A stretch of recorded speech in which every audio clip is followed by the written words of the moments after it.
started, the very first section of your um module 7 syllabus is on things like naming and isomers. So let's start off with that. We've got number one, isomers of C5H10. Now, there's technically a bunch of different isomers in organic chemistry. You deal with structural isomers, which we said have the same formula but different structure. If you are ever in doubt about whether you've identified an isomer correctly, okay, the best thing you can do is this is the long way around, but this is the most reliable way of determining it, yeah? If you want to check your isomers, step number one, you need to count the atoms and then figure out the formula. It should be the same formula. That's not it though. You need to make sure that it's actually a different structure. So step number one is for the first part of the definition. Step number two is for the second part of the definition. You need to name it, and it should be a different name. Okay? This is the long way around, but it's the most reliable way of figuring out if something's an isomer. Count every single atom, carbons, hydrogens, oxygens, nitrogens, whatever, and then name each one each time. You should get a different name and the same formula for all of them. So what we've said before, this is revision, so you've done this before.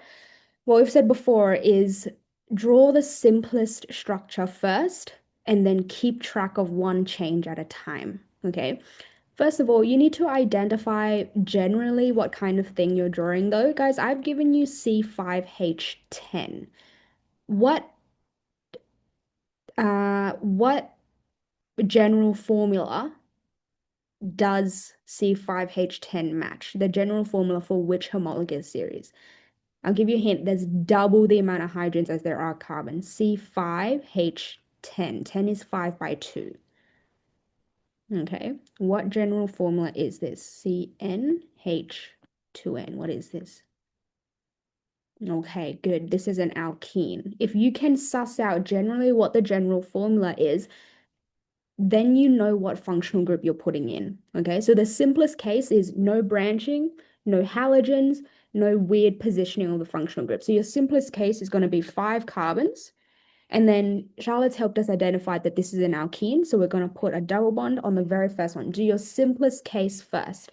Now, in the exam, they will word it as, give me the structural isomers of C5H10. So you want to fill in all of your hydrogens.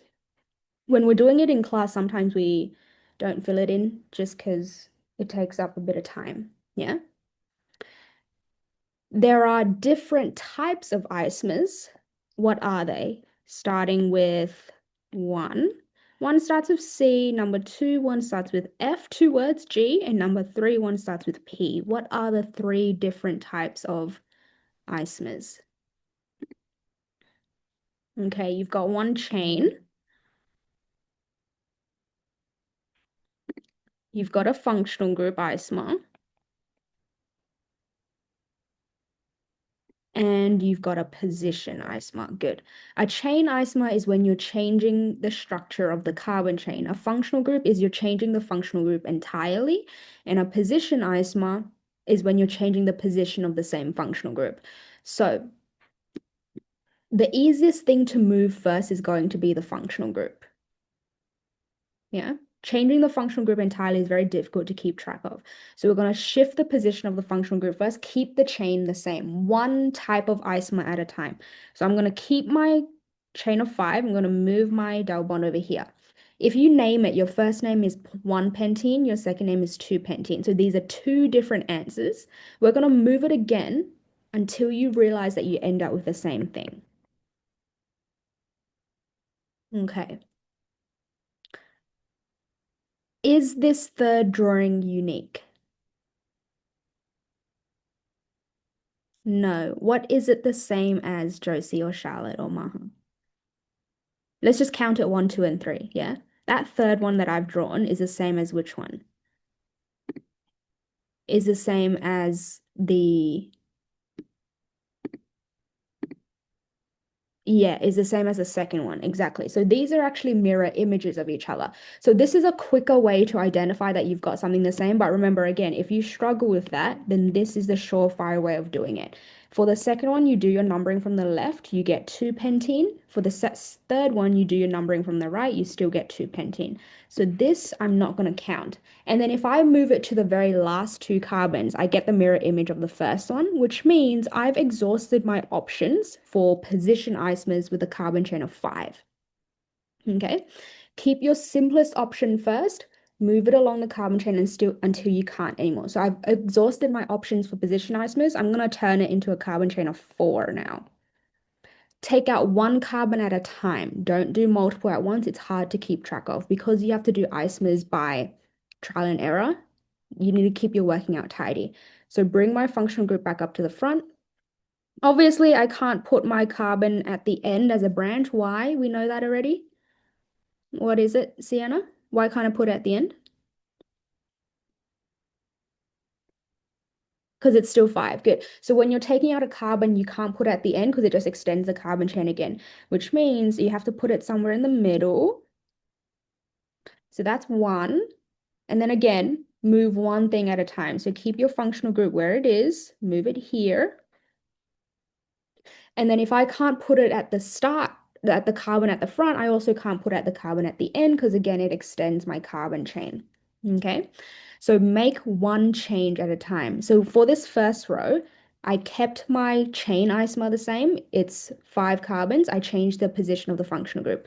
This second time round, I kept my functional group where it is at the front and I moved that branch. It changed the structure of the carbon chain. Yeah. I'm going to go back to my position isomer, change one thing at a time.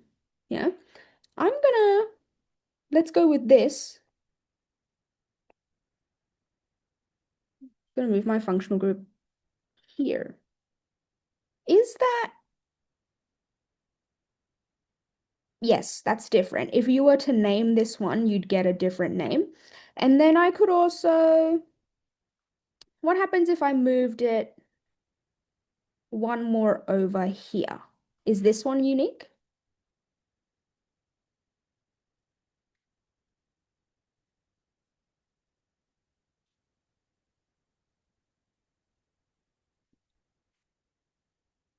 No, it's not. Okay. So you can either check that if you're quick with it, it probably means that you figured out that it's a mirror image of something. Or guys, if you're struggling a little bit with this one, remember, check this.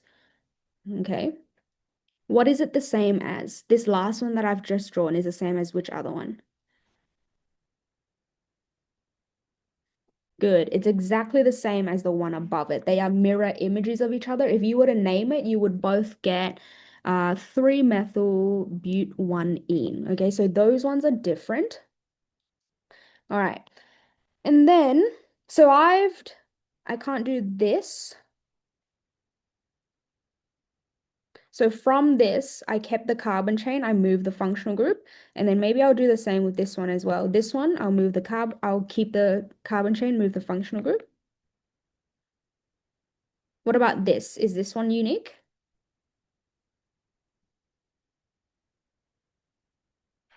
No, what's it the same as? Bottom left. Yeah, it's the same as the one on the bottom left. So that one's not anything new either.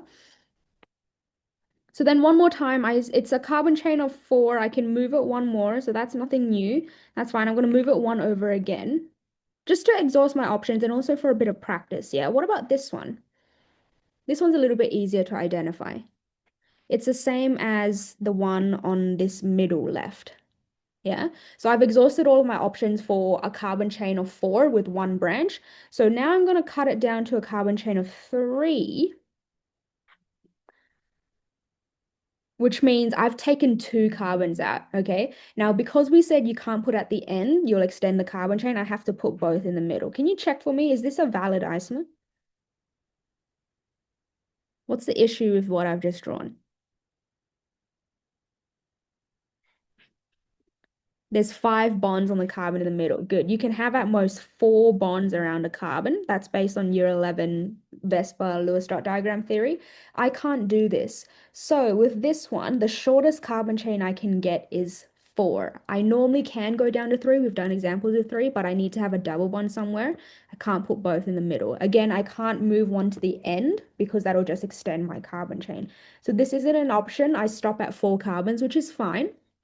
So at the moment, I've got 1, 2, 3, 4, and 5. Can you think of one more? This is an alkene general formula. You did a quiz in our class once. What is the other isomer? I'm going to give you guys a bit of time to think. Scroll back to your isomers quiz if you need to. It was like quiz 2 or something.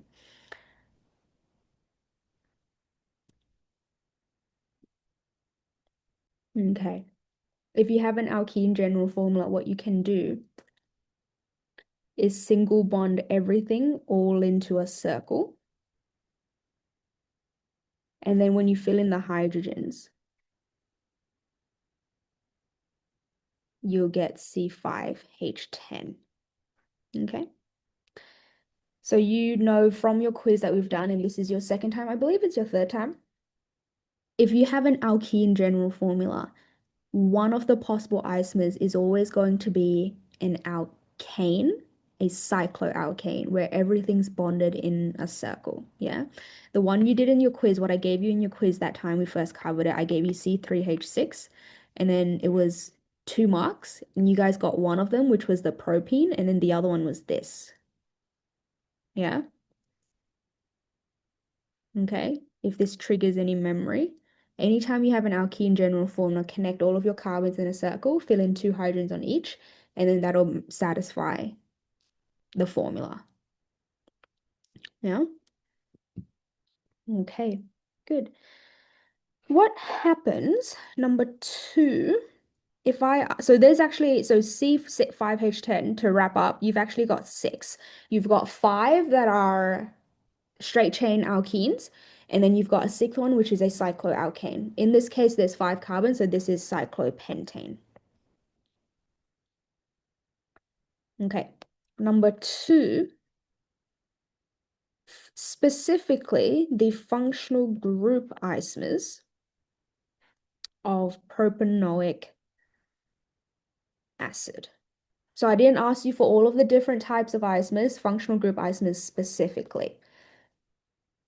Okay, Maha, how do I draw propanoic acid, please? You draw 3 carbons, 3 carbons. and then on one of the carbons you put the double bond with oxygen, Mm-hmm. and then single bond with a hydroxyl group, Mm-hmm. and then fill in the hydrogens. Fill in the hydrogens. Good. Okay, I want to count the number of carbons, hydrogens, and oxygens here just because I need to make sure the isomers I draw match the formula. So there's 3 carbons here, there's 6 hydrogens, and there's 2 oxygens. Okay. I didn't ask you for chain isomers. I didn't ask you for position isomers. First of all, guys, can you have position isomers for this formula, C3H6? Or for this type of functional group? No, why not? Because your carboxyl functional group always has to be where? Yeah, your carboxyl functional group has to always be in the middle anyway. So it's not allowed to be anywhere else. There is no position isomer for this functional group. Can you have a chain isomer for this formula? Can I turn it into a carbon chain of 2 and then add one more? No, you can't, because we said no, you can't, because we said the minimum number of carbons you need for a carbon chain is 3. If you have 2, they're both at the end. So if you try to put one more in, it's always going to extend the carbon chain. Okay, so this question sounds a bit funny. It's like, give me the functional group isomers only. You can't have any other type of isomer. So if we're looking for functional group isomers, we want a different isomer that still matches the formula. Yeah. So brainstorm with me first. I need to make sure my structure has 2 oxygens. What kind of functional groups are you going to draw in place of a carboxyl? What other functional groups have oxygen in them?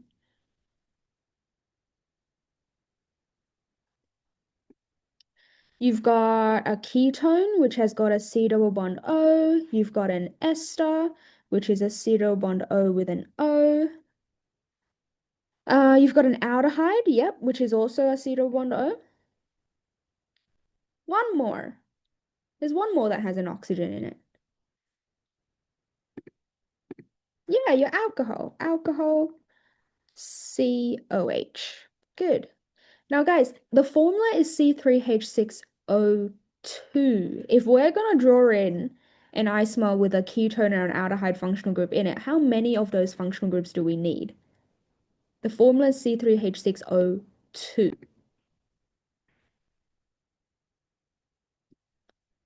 Yeah, a ketone and an aldehyde only has one C double bond O. So if you're going to do C3H6O2, you're probably going to need two of these. If you're going to do an alcohol, you also need two of these. Yeah. So the only isomer where you'd have one functional group as opposed to multiple would be your ester because it's already got two oxygens in the formula. Yeah. Let's just let's just start in order. C double bond O. We said you can't have any carbon chain besides three. We can't make any branching, so we'll just do three. Okay. And then simplest case, just put both on the one right next to each other. And then we'll fill in the hydrogens. All right. Does this match your formula?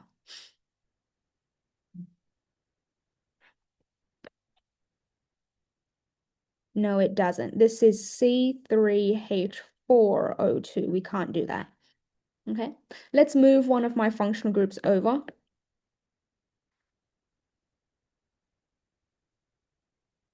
Does this match your formula? No, this still doesn't. This is still C3H4O2. This still doesn't. So I don't have any functional group isomers with a carbonyl functional group, C-O. When I fill in the hydrogens, it just doesn't match. Yeah. So let me do my ester. With esters, we normally draw the functional group first. It's in the middle.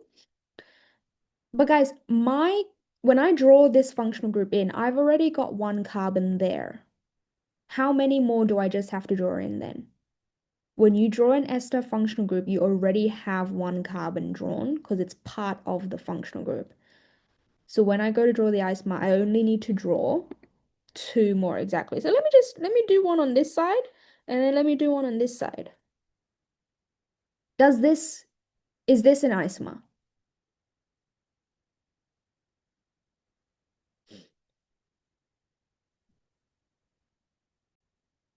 Yeah, it is. This is C3H6O2, so that is one. Okay, have a think of with me. What other isomer can you do with the ester? Guys, before I give you any hints, have a think. Yeah, so at the moment I've got two carbons on the double bond oxygen side and I've got one carbon on the single bond side. What I can do is make it one carbon on the single bond side and do two carbons on the double bond side instead. Does this one match my formula? Yes, it does. Good. It's C3H6O2 as well. Okay. Can I make it zero carbons on one side with the oxygen and three carbons on the other? No, I can't because there has to be one carbon with the functional group in the middle. So I've exhausted all my options. I can't have all three attached together because I need to have one carbon here. So I've exhausted my options for the uh, ester, which means the last one is your alcohol. So three carbon chain again. We said the formula is C3H6O2, which means I need two oxygens. An alcohol functional group is only an OH. So if I want two oxygens, I need two OHs. So let me just do my simplest case. OH both on the first carbon. And then fill it in with hydrogens. Okay. Does this match my formula?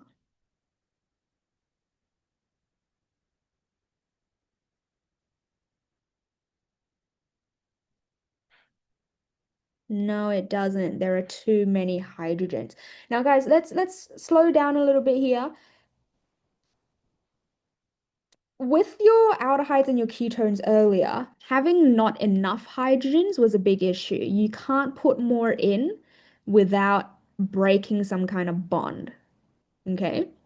However, if you've got too many hydrogens, it's actually easier to get rid of them. How might I fill in less hydrogens? What can I do to my carbon chain if I want to fill it in with less hydrogens? These are all single bonds at the moment. I'm going to add a double bond exactly. If I create a bond between my carbons, the carbons are already occupied with more bonds. I don't have to fill it with as many hydrogens. So let me get rid of these. Put a double bond just here randomly, and then H, H, H, H. Does this now match your formula?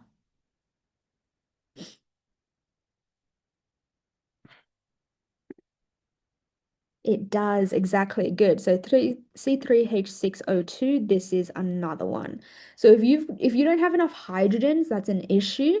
If you have too many, you can always create more bonds. You are just allowed, yeah. They didn't say you uh they didn't constrain you on what functional groups you need. So the only reason we planned this is because we were looking at what matches the oxygen. You're allowed to have double bonds. That still counts as a different functional group. The reason it might just be standing out as confusing to you is because we brainstormed this to see things that have oxygen in it. But a double bond works. Okay, there's a few different combinations with this. I can keep my double bond where it is and move my OH. This is new because my OHs are on two different carbons. I could move one OH all the way to the other side.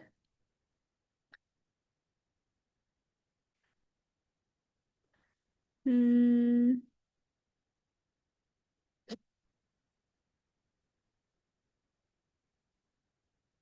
you could leave your functional group where it is and move all of your oxygens to the other side. Be careful, these two are actually different. Yeah, if you go to name it, these are not mirror images. Okay. In that first one, you've got the OHs with the double bond. In that last one, I've just drawn the double bonds all the way to the left and the OHs are all the way to the right. Yeah. Okay. And then I could do this. Again, don't let these two confuse you. When you go to name it, you get two different things. Yeah. For that second one, the double bond is between the carbons with the OH. For this last one, the double bond of the carbons on its own and the OHs are on the other two carbons. Yeah.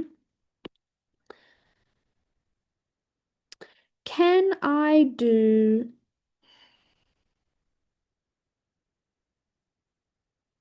So I've got OHs on the ends. Can I have OHs in the middle?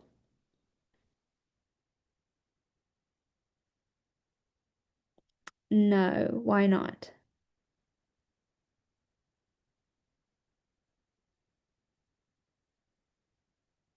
Yeah.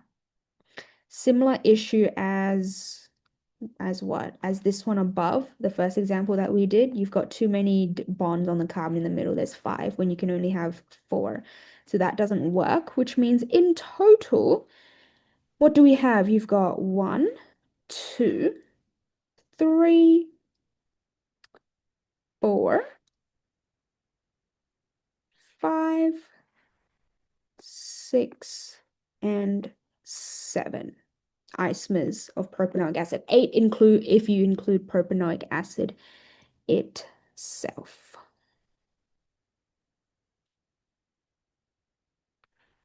Okay, good.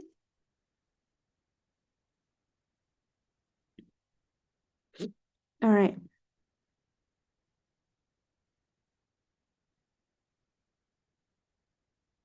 Number three. Remember, any questions as you're going, please let me know. One of the issues we get most often with naming is naming your amines and your amides in particular. Yeah, the nitrogen just confuses people a lot. The other one is when you have a bunch of different halogens. Okay, so let's practice the halogens first, just in order of how it pops up in the syllabus. Halogenated organic compounds first, and then we'll go into your aldehydes, your amines, and your amides after. What about acetyl bond O at one end and an OH at the other? Yeah, we did that one here. And then we needed two OHs because it's two oxygens. Yeah.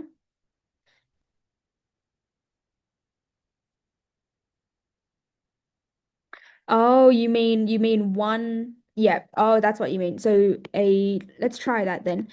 Double bond O with an OH, and then does this match your formula?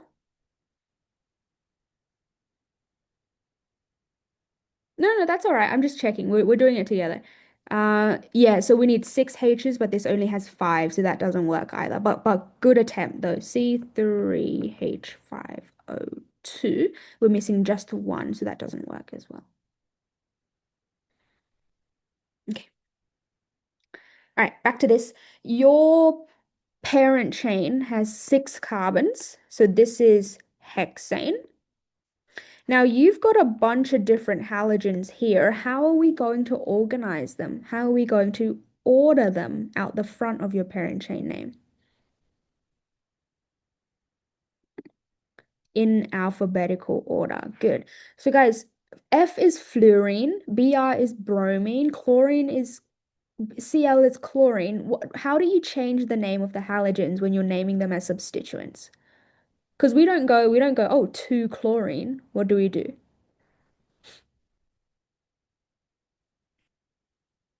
Chlorine turns into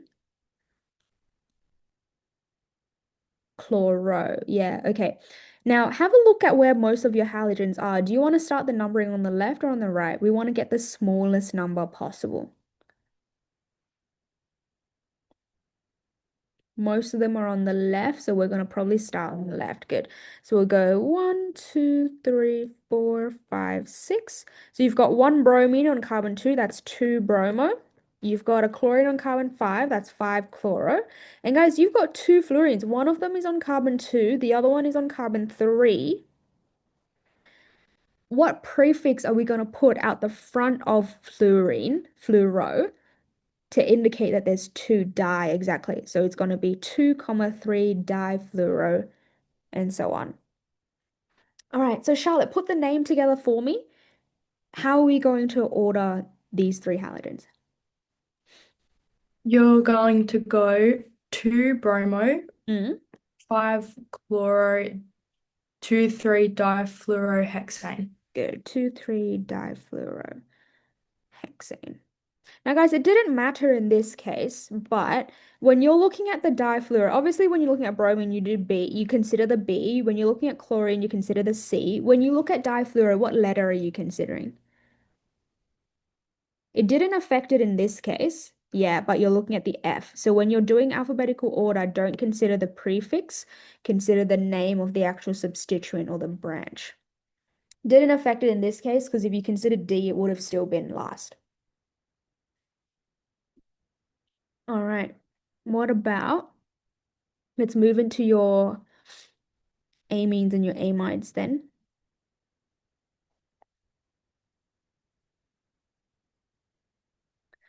Okay, you know all of your functional groups by now. Is this an amine functional group or an amide functional group? This is an amine functional group. Good, because you've got a carbon single bonded to the nitrogen. If you were looking for an amide, then you'd see an extra double bond O. Okay. Now, the letter N gets a lot of students. Yeah, I just want you to think of it as an OH. Okay. Treat your CN as a COH. Okay. You need to give it the location number the same way you would a hydroxyl. Yeah. So think about the parent chain first. There's 3 carbons here. What's the prefix for 3? Prefix for three is prop, so we're gonna go prop, and it's all single bond, so we name it like an alkane, propane. And then because it's an amine, if it was an alcohol, you change E with ol. If because it's an amine, you change E with amine. And then you number it the same way you would if it was an alcohol. Regardless of if you go left or right, it's always carbon number two. So this is 2-propanamine, or if you prefer the number in the middle, propan-2-amine. Okay? Treat your NH2 just as a random substituent or like an OH or an aldehyde or a ketone. Yeah. The letter N is just what confuses people. Okay.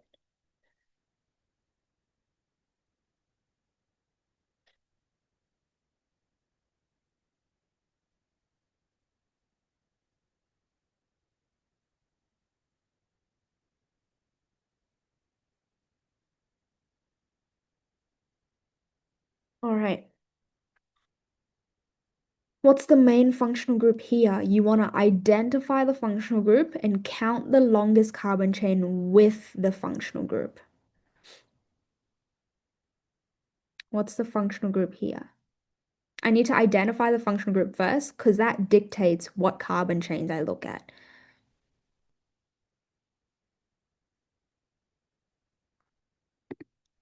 It's an amide functional group. Good, because I've got a carbon-oxygen double bond with a single bond to nitrogen, okay? There's a carbon in this functional group, which means I'm aware that there's an extra carbon chain here. I'm gonna have to name that as a branch. I don't care if it's longer, I don't care if it's shorter, but because that extra carbon chain doesn't contain my functional group, I name it like a branch.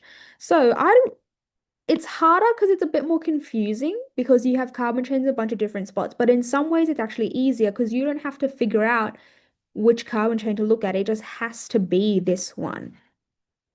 Yeah, just has to be that one. So it's 4 carbons, it's bute, and it's an amide, so you go butanamide. Okay.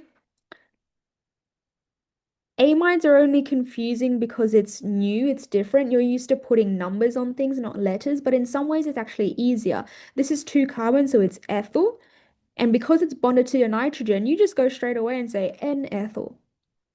Yeah. It's harder because it's confusing, but it's actually easier because you don't have to figure out what number to give it. Because if it was bonded to the chain, you'd have to be like, is it on carbon one? Is it on carbon two? But here you don't have to decide. It's bonded directly to nitrogen. Yeah. So keep that in mind when you go do your practice. This is N-ethyl butanamide. Okay.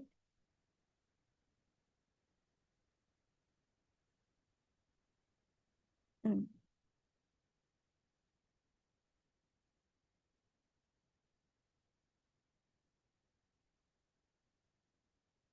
Oh my God, guys, you know how I kept making jokes about I'm gonna forget my alphabet one day? It happened. It was like it was in the middle of the year 11 class. It's so embarrassing. They can't even empathize with me. It's not like it happened here and you guys would have been like, oh yeah, we've been doing a lot of the alphabet. They just didn't know. And then I didn't even realize it. And then it was like way after I wrote it. And then I looked at the board. I was like, did I get my alphabet wrong? And there was this one kid in class. I was like, yeah, you did. He was like, he answered so quickly. I'm like, were you just waiting to call out my mistake? You answered so quick. I was like, hold on. Why don't you just tell me at the start? So yeah, it happened. The day has come. Okay. Number 4, revision of your reaction pathways. Okay, so this one's a little bit longer. Grab this one down. You've got 4 compounds.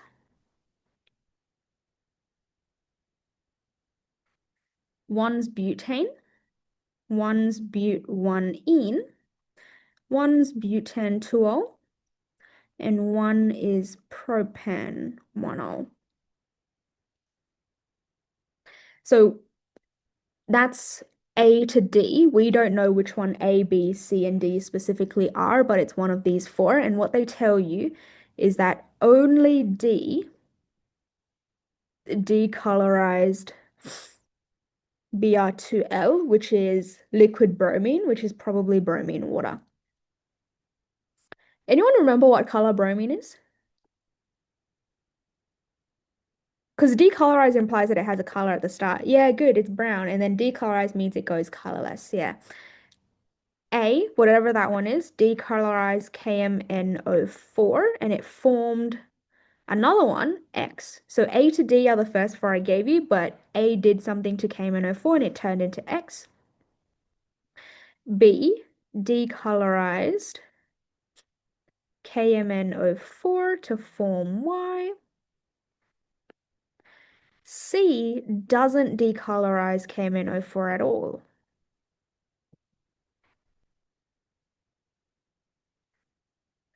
Now, A and B both decolorize KMNO4, so we can't use whatever that reaction is, we'll figure it out after to figure out what A and B specifically are. So we need to do further tests with X and Y. And what the question tells you is that X gets mixed with ethanol and concentrated sulfuric acid, H2SO4, producing a fruity smell.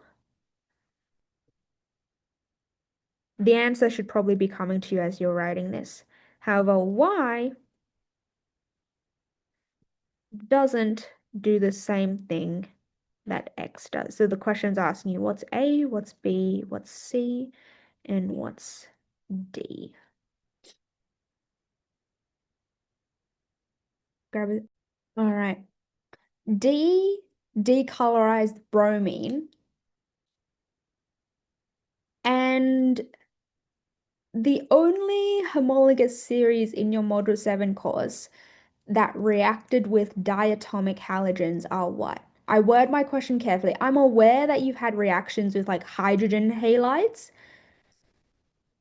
but only one or two homologous series have reacted with diatomic halogens. I'm saying X2, yeah, not HX. What are they?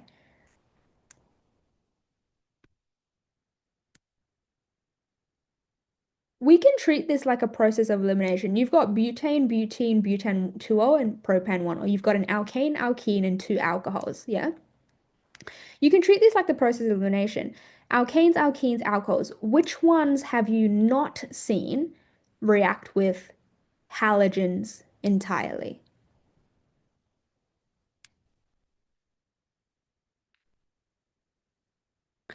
Alcohols have reacted with hydrogen halides. You've done substitution reactions with them, but alcohols don't react with diatomic halogens. They can react with HBr, they don't react with Br2. They can react with HCl, they don't react with Cl2. Yeah? So whatever D is, it can't be an alcohol. D is either an alkane or an alkene. However, when we did it in the course, alkanes needed something in particular if it wanted to react with halogens. What did it need? What kind of light?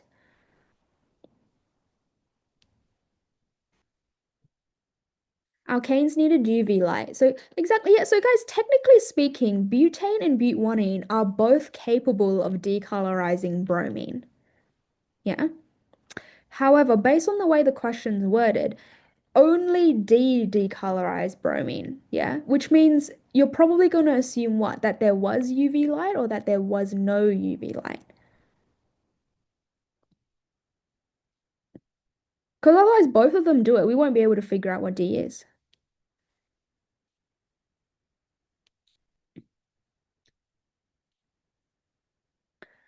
There can't have been UV light. Yeah, so we have to assume no UV light because otherwise the alkane, the butane would react with it as well, and we'd have no idea what D is.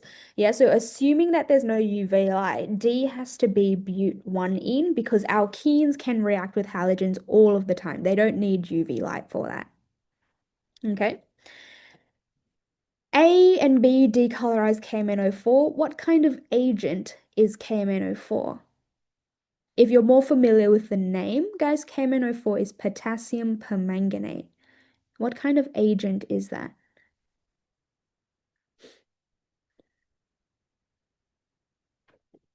Yeah, it's an oxidizing agent, okay? And which homologous series undergoes oxidation reactions?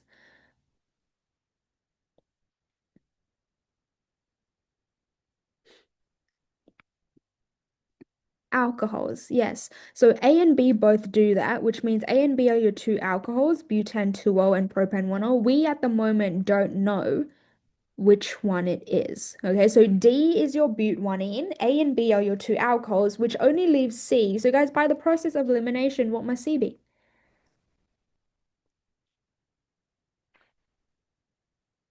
Yeah, B must, sorry, not B, C must be the only thing that's left over, which is your butane. Okay, so like we said when we were writing the question, A and B both decolorize KMNO4. We don't know what it is, which means you have to do further tests with the thing that it turns into. So A decolorized KMNO4 to form X, and then they did further reactions with X. X mixed with ethanol and concentrated H2SO4, and it produced a fruity smell. There is only one thing in organic chemistry that smells nice and doesn't want to hurt you. What is it? It's an ester, exactly. Okay, so whatever happened in X, it underwent an esterification reaction to make an ester, which smells nice. So, guys, X mixed with an alcohol. So, you know what reactants are needed to make an ester. If X mixed with an alcohol, what must X itself be? X must be an acid. So, you know that their two reagents are alcohols with acids to make an ester. Exactly. So if one of them's already the alcohol, then X must be the carboxylic acid. So guys, X came from A. Okay. A oxidized to form X, which is a carboxylic acid. What does that tell you about A? What kind of alcohol must it be if it oxidizes all the way to a carboxylic acid? It has to be a primary alcohol. Good. Your two options for your alcohols are butane 2O and propane 1O. Which one of them is the primary one?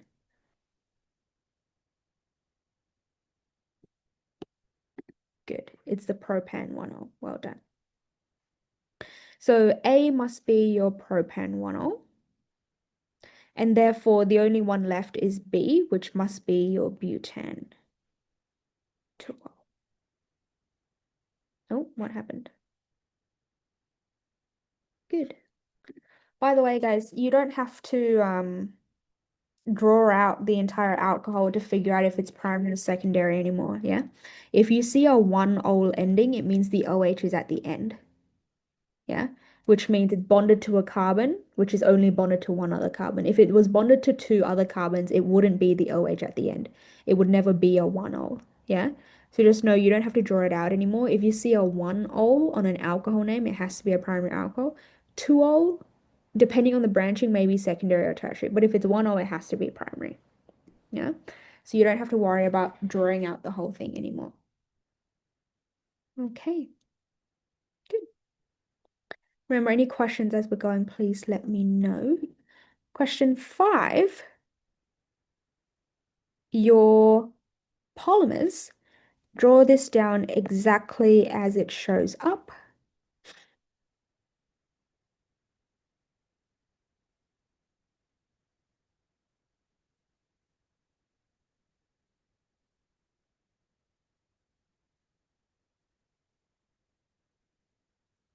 All right, so I've given you the summarized version of the polymer, and you know that because there's a square brackets with the little subscript n for it to repeat however many times. Which means if you've been given the polymer, the question's probably asking you for the monomer, so we're going to go back the other way. How you break up the polymer depends on what kind of polymer it even is, okay? If it's an addition polymer, it's really straightforward. What did we say last lesson? If you realize that it's an addition polymer, you don't have to look for the patterns, you just have to break it up for how many carbons.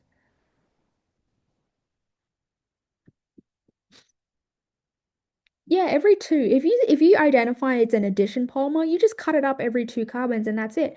Because addition polymers repeat and add across the double bond, any kind of bond has two atoms in it, it has to repeat every two carbons. This, however, is a condensation polymer. There are two different types of condensation polymers, nylon, polyamides, or polyesters. Have a look at the functional group here. Is this a polyamide slash nylon or a polyester?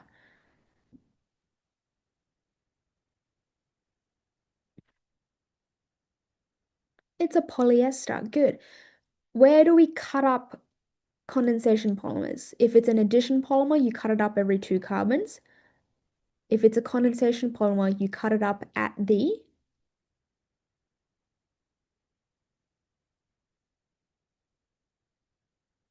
functional group. Exactly. So identify the functional group, guys. Here, it's a polyester, so it's an ester link, and then cut it in the middle. Yeah. Whatever you have left over, take it out and then fill in the functional groups back in to remake your original monomer. Okay. So I've got this one to the left and then I've got this one to the right. I'm going to draw them out exactly. And then when you make a condensation polymer, you remove a water molecule. So when you draw out exactly what you've got from the question, it's not going to be the entire monomer. You have to fill in any missing atoms. Okay, so what are the two functional groups that monomers need to have if you want to make a polyester?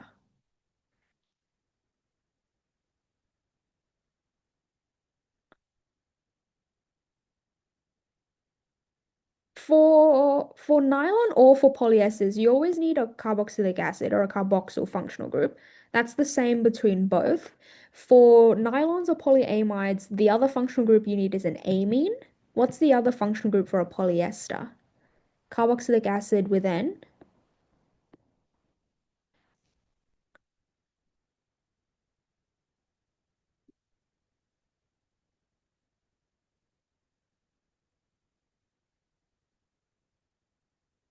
an alcohol.